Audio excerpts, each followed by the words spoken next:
So I'm really excited, agents, to show you this next cipher. Thomas Jefferson, one of the US presidents, created this cipher to be used to translate messages to his generals.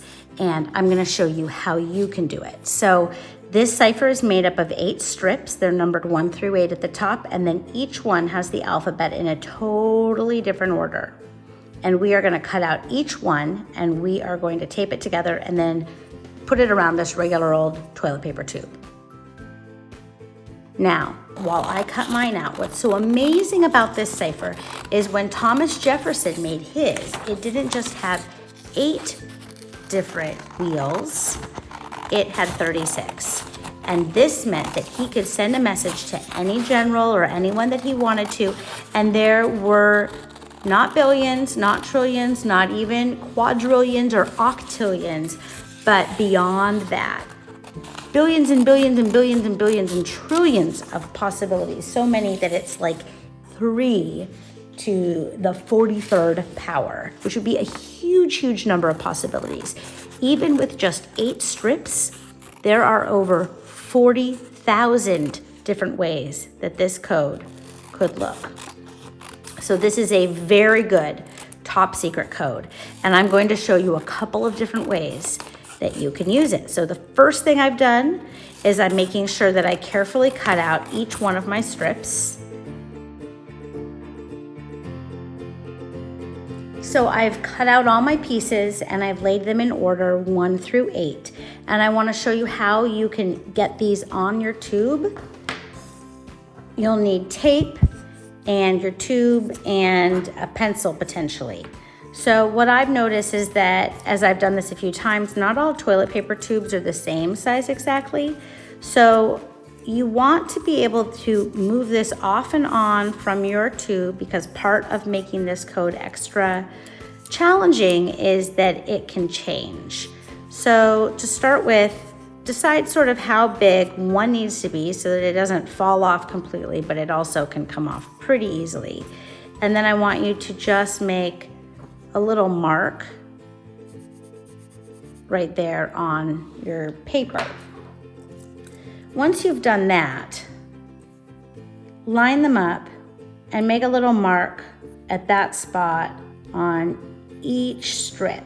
That will be where the 2 pieces meet so that you can tape it together. So there we know where it needs to be taped, and you'll just take your paper, make a loop, bringing the numbers right over to this line, bringing the number right over to that line, and then you can take a little piece of tape and loop it around. So then you just slide them on.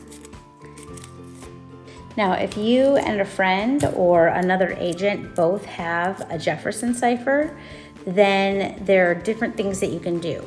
If you're setting up a puzzle for someone and they don't have a Jefferson cipher, there's another thing that you can do. So I'll show you both ways of making this cipher work.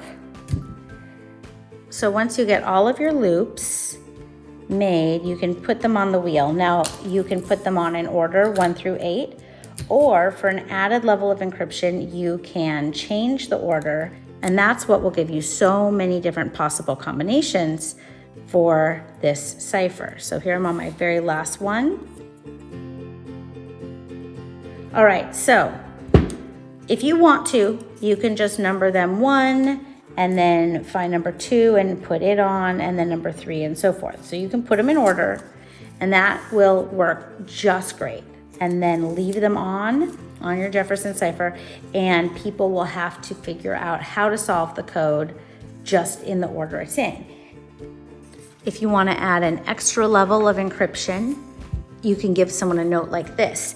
Now they have to figure out what do those numbers mean, and they'll connect those pieces and see that that's the order that they have to put these loops on the tube. So I would look for each one. There's the 5.